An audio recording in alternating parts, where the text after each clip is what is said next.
cara narik duit menggunakan kartu Bank Aceh. Masukin kartunya.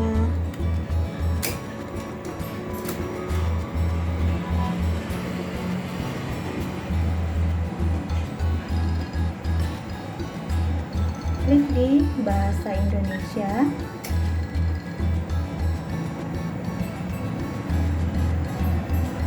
Terus masukin PIN.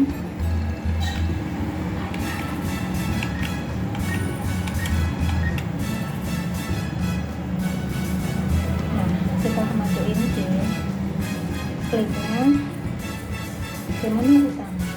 Kliknya di sini, guys.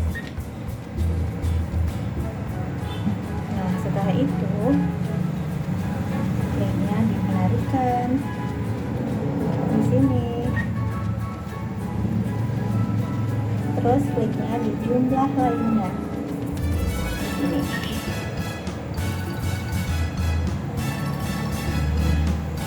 Masukkan duit yang mau ditarik berapa.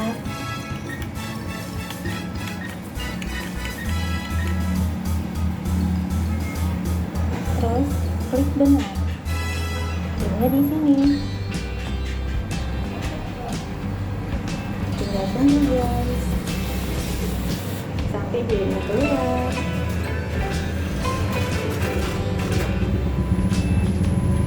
Nah, ambil duitnya.